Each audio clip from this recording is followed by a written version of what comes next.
अब स्टार्ट करते हैं। हमने स्पीड निकाल ली, ग्राउंड स्टेट में स्पीड बता दी 2.18 इंटू 10⁶ मीटर पर सेकंड। अगर आपसे मान लीजिए सेकंड स्टेट कहता है तो v1 इक्वल v1/2 कर देना, और v1 की वैल्यू फिक्स है, लेकिन कंपैरिजन में चेंज कर दे। जैसे मान लो आपसे कह दे कि मैग्नीशियम का न्यूक्लियस है तो उसका एटॉमिक नंबर 12 होता है, तो फिर आपको वहां पर z की वैल्यू भी रखनी पड़ेगी v1 इक्वल zv1/n से।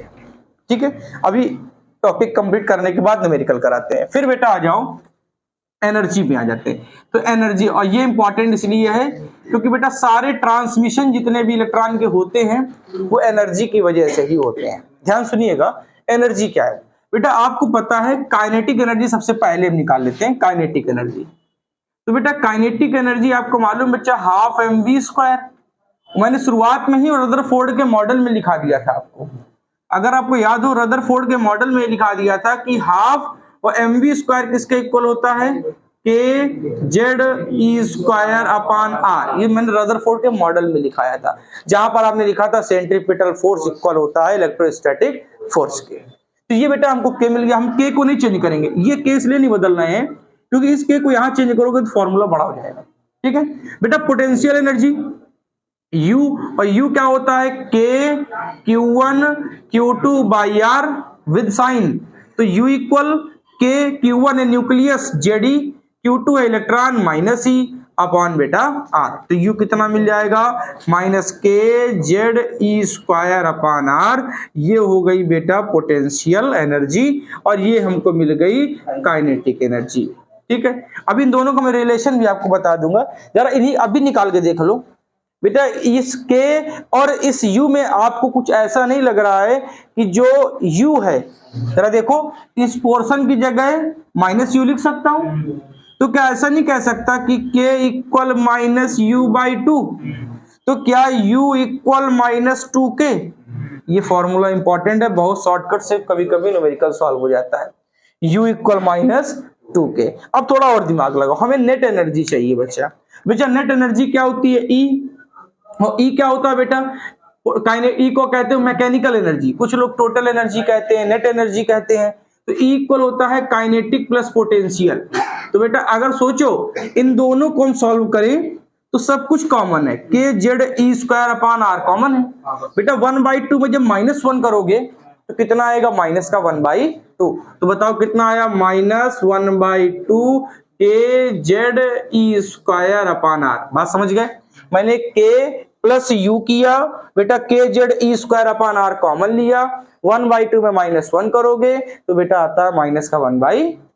अब हम यहां से एक एक स्टेप बढ़ाते हैं। E हमको मिल गया, क्या आपको याद है बेटा, हमको k को हम क्या बोलते हैं, 1/4πε0, और बेटा Bohr radius n² h² ε0/πmZe²।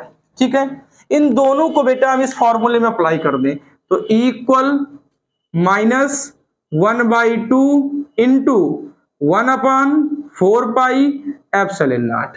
ठीक है, Ze²/r, r की जगह बच्चा n² h² ε0, कहां जाएगा, ऊपर, तो πmZe²।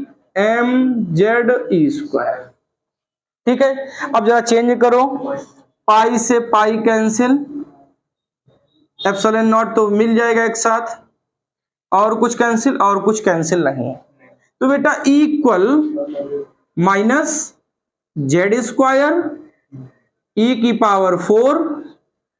m। ठीक है, अपॉन में आ जाओ 8 h² ε0² और 1/n²। बोलो ठीक है, 1/n²। ठीक है, तो क्या बच्चा यहाँ एक रिजल्ट मिल रहा है, E प्रोपोर्शनल 1/n²। जितनी ज्यादा क्लासेस ऑर्बिट्स बढ़ेंगे उतनी एनर्जी कम होती जाएगी। अच्छा खुद सोचो, इलेक्ट्रॉन अगर 10th एक्साइटेड में है तो उसको 9 में आने के लिए एनर्जी लॉस करनी पड़ेगी, तभी तो आएगा। तो लॉस करेगा तो मतलब कम हो रही है। और अगर ऊपर जाना है, इससे भी ऊपर, तो उसको एनर्जी और दो। एनर्जी बढ़ाओगे क्लास नंबर क्वांटम नंबर कम, और एनर्जी घटाओगे तो क्लास नंबर क्वांटम नंबर ज्यादा। रूल के हिसाब से तो यही है भाई, एनर्जी लॉस करे तो कम हो रही ना, तो कम हो रही है तो नीचे की स्टेट की तरफ वो लगातार भागेगा। और अगर हम रदरफोर्ड के मॉडल को देखें तो वो तो कहते हैं न्यूक्लियस में गिर जाता है। लेकिन अब आगे देखो, ये हमको ई मिला, यहां से मेन पार्ट आपको मिलेगा बेटा, ये ई हो गया। क्या आपको याद है हमने एक रिलेशन और पढ़ा है, ई इक्वल एच एफ, और बेटा एच एफ को कहते हो H C by lambda, E equal H C by lambda. ठीक है, तो बेटा मैं यहाँ एच सी बाई लेमडा लगा दूं, तो यहाँ पर 1 अपॉन लेमडा मैं रखूंगा, या एक काम करो पहले इसी को चेंज कर लो, बाद में वेवलेंथ की बात करें। बेटा दिमाग लगाओ थोड़ा सा, ई इक्वल माइनस, मैं जेड स्क्वायर को बाहर रखूंगा, जेड स्क्वायर को बाहर रखूंगा, एम ई की पावर 4 को एक साथ रखूंगा, बेटा 8 को साथ में रखूंगा, एच स्क्वायर साथ रखूंगा, एप्सिलॉन नॉट स्क्वायर साथ रखूंगा। ठीक है, 1 अपॉन एन स्क्वायर को अलग रखेंगे, इंटू 1 अपॉन एन स्क्वायर। बेटा यहाँ एच सी से मल्टीप्लाई कर दो, यहां पर एच सी से डिवाइड कर दो, एच सी से मल्टीप्लाई कर दिया और एच सी से डिवाइड कर दिया, तो बेटा बन गया E equal minus Z square H C into M E की power 4 upon 8c, 8c H cube epsilon not square into 1 upon N square. बोलो बात ठीक है बेटा, ये जो आपने लिखा है एम ई की power 4 upon 8c H cube epsilon not square, ये होता है रिडबर्ग कांस्टेंट। इसको याद रखिएगा इस फॉर्मूले को। तो रिडबर्ग कांस्टेंट है आर, इसको कहते हैं रिडबर्ग कांस्टेंट, जिसकी वैल्यू होती है बेटा 1.097 10 की पावर 7 पर मीटर। लेकिन आप न्यूमेरिकल में क्या लोगे, 1.1 इंटू 10 की पावर 7 पर मीटर। आर कौन सा constant, Rydberg constant. Last year CBSE में पूछा हुआ क्वेश्चन है कि रिडबर्ग कांस्टेंट की वैल्यू बताओ और उसकी यूनिट बताओ, तो इस फॉर्मूले को लिखते हैं, वैल्यू भले अप्लाई कर दो, सॉल्व करना नहीं है क्योंकि फिक्स आंसर है। ठीक है, ये सारे बेटा कांस्टेंट है। अब देखो यहां से हमको इतनी बात पता चल गई कि जो ई है वो माइनस जेड स्क्वायर, इसको आपने आर कहा, R H C upon N square, एक ये फॉर्मूला मेन है, equal minus Z square R H C upon N square. अगर बेटा n1 है तो ये E1 होगा, अगर ये E1 है तो minus Z square R H C upon N1 square, वो अगर बेटा E2 है तो minus Z square R H C upon N2 square. क्या आपको याद है आपने डेल्टा E पढ़ा था, E2 minus E1, E2 minus, बेटा E2 में माइनस E1 करो तो माइनस माइनस हो जाएगा प्लस, ये वाला हो जाएगा प्लस, तो प्लस वाले को रखो पहले और माइनस वाले को रखो बाद में। तो बताओ क्या फॉर्मूला बन गया, माइनस, सॉरी ये बन गया प्लस, ये हो गया माइनस, तो Z square common, R H C common, तो ब्रैकेट में बचेगा 1 अपॉन n1 स्क्वायर माइनस बेटा 1 अपॉन n2 स्क्वायर। बोलो बात ठीक है। डेल्टा ई कितना मिला बेटा, delta E Z square R H C 1 upon n1 square minus 1 upon n2 square. अब इसी फॉर्मूले को हम थोड़ा और आगे बढ़ा लेते हैं, बस एक सेकंड और टाइम लगे। डेल्टा ई, अभी डेल्टा ई को और मैंने एक्सपेंड नहीं किया है तो और कर सकते हैं एक्सपेंड, क्या इधर दिख रहा है, तो डेल्टा ई बेटा इसको सारी वैल्यू रख लो, अगर हम सारी वैल्यू रख लें तो जेड स्क्वायर, मान लो जेड को 1 मान लेते, या ना मानो छोड़ो, जेड स्क्वायर, बोलो आर कितना, ठीक बेटा एच कितना और सी कितना, बताओ ब्रैकेट में क्या बचा, ठीक बेटा, ठीक है कंफर्म है, ठीक। अब देखो बेटा इसको सॉल्व करोगे तो जूल में है, और जूल को ईवी बनाओ, ठीक, तो एक फिक्स आंसर है डेल्टा ई कितना, माइनस 13.6,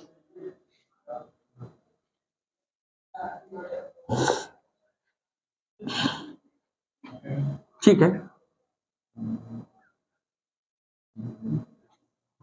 हाँ ठीक बेटा, तो कितना है जेड स्क्वायर इंटू 13.6 इसमें बेटा ईवी में, और ब्रैकेट में क्या आ जाएगा 1/n1 square minus 1/n2 square. बोलो बात ठीक है बेटा। यहाँ माइनस इसलिए नहीं आ रहा, कुछ बुक्स में यहाँ माइनस है। क्यों माइनस है, मैं नहीं माइनस बता दूं क्यों है। ये फॉर्मूला लिखा है, यहाँ इसको वैल्यू रखोगे यहाँ पे तो माइनस में आएगा। मैंने डेल्टा ही निकाला, ध्यान दीजिएगा, डेल्टा ई निकाला है। अगर आप स्पेशली ई निकालेंगे, स्पेशली ई इस वाले फॉर्मूले से, ये लिखा है जो, तो आएगा माइनस जेड स्क्वायर 13.6 ईवी अपान एन स्क्वायर। कॉमन सेंस लगाओ, n1 square E1, n2 square E2 और फिर डेल्टा ई निकालो, यही तो आएगा। तो कोई टेंशन वाली बात नहीं, ये हमने इसलिए निकाला, सिंगल सिंगल पूछे आपसे 1 का बताओ, 2 का, 3 का, 4 का, ये मैंने ट्रांसमिशन वाला बता दिया 1 से 5। अरे कॉमन सेंस की देखो आप, अगर आपको दिक्कत है मुझे करने में कैसे, मान लो n1 है, थोड़ी देर के लिए n1 है तो E1 मिलेगा।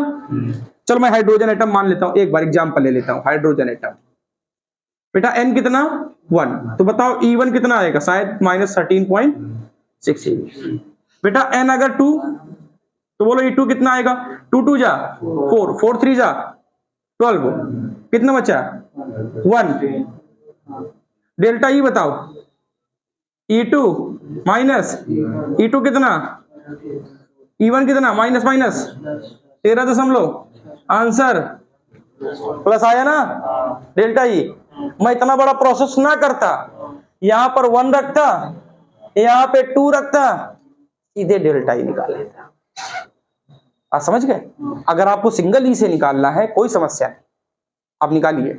वो आपसे कह दे ट्रांसमिशन कि पहले से थर्ड एक्साइटेड में चला गया, फर्स्ट से फोर्थ एक्साइटेड में चला गया, तो सीधे सीधे आप इस फार्मूले में रखिए ना।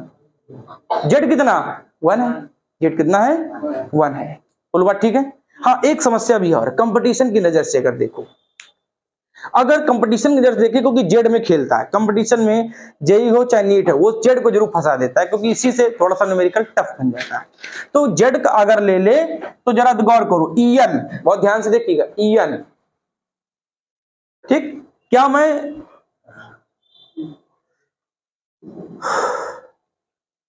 मैं ईएन को चेंज करने के लिए काम करूं बेटा, इसकी वैल्यू को सॉल्व करो 1 रखकर, तो आपने 1 रखकर कितना बताया माइनस 13.6, ठीक है। तो ये यही तो आया 1 रखकर ना। तो क्या मैं ऐसा नहीं कह सकता En इक्वल माइनस E1, या माइनस हटा लो, E1 अपान n स्क्वायर साथ में जेड स्क्वायर। ये फॉर्मूला कंपटीशन के लिए। E1 कितना आपको मालूम है, ये लिखा है माइनस 13.6, ठीक है। अगर आपको ऐसा लग रहा है कि नहीं गड़बड़ हो रहा है, तो आप इस फॉर्मूले को देखो, n1 रखो, ये सब सॉल्व करोगे, करने की जरूरत है नहीं, माइनस 13.6 आता है, माइनस 13.6 ईवी में।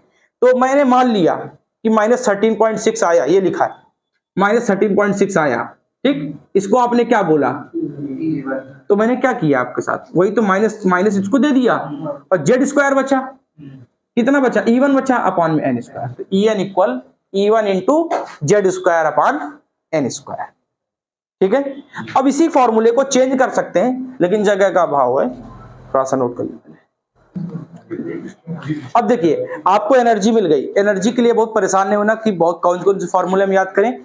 आप इसको ना याद करके सबसे अच्छा बेटा इसको याद कर लें, ठीक। एक तो ये हो गया, ये माइनस जेड स्क्वायर 13.6 अपान एन स्क्वायर। बस ध्यान रखना ये इलेक्ट्रॉन वोल्ट में। अगर मैं कहूं फर्स्ट का बताओ तो n1 रख देना, मैं 2 का पूछूं 2 रख देना, मैं चेंज कहूं डेल्टा ई बता देना। इसका सरल फॉर्मूला मैंने आपको ये बता दिया। इस तरीके से हाइड्रोजन एटम हो, जेड का वैल्यू 1 रख के हटा दीजिएगा। अब सोचो बेटा डेल्टा ई, तो मैं इस फॉर्मूले को लूंगा जैसे बुक्स में बना हुआ है, फिर उसके हिसाब से बता दूंगा। डेल्टा ई बेटा, डेल्टा ई इक्वल होता है HC by lambda, HC by रखो बेटा, HC by lambda equal Z square RHC 1 upon n1 square minus 1 upon n2 square. बेटा HC और HC कैंसिल, तो 1 lambda equal Z square R 1/n1 square minus 1/n2 square. बेटा इसी 1 lambda को wave number कहते हैं। 1 लेमडा को बेटा वेव नंबर कहते हैं। वेव नंबर जिसकी यूनिट होती है बच्चा पर मीटर। अगर आपसे वेवलेंथ पूछे तो आप निकाल लीजिएगा इसी से, या आपसे फ्रीक्वेंसी का है तो आपको मालूम है बच्चा लेमडा निकाल लेना, और एफ इक्वल होता है सी बाई लेमडा। हमें इतना बड़ा प्रोसेस क्यों करूं, एनर्जी में रखूं फिर निकालूं, सीधे सीधे हम लेमडा निकाल लें, और यहाँ पर F equal C by lambda. तो 1 लेमडा को वेव नंबर कहते हैं, और हाइड्रोजन एटम में यही ट्रांसमिशन देगा आपको वेवलेंथ के लिए, और एनर्जी के लिए मैंने आपको बता दिया, सीधे सीधे ये लगा दीजिएगा। ठीक, हाइड्रोजन एटम और जेड की वैल्यू 1 रख लेना। ग्राउंड स्टेट का फिक्स है -13.6 eV, इसको याद कर लो। ठीक है, ग्राउंड स्टेट -13.6 eV। जैसे ग्राउंड स्टेट की स्पीड 2.18 इंटू 10⁶ मीटर पर सेकंड। ग्राउंड स्टेट का रेडियस, बोर रेडियस 0.53 एंगस्ट्रॉम। बोले इतनी बात ठीक है? तो ये एनर्जी है और रिलेशन हो गए। ठीक, नोट कर लो इसको।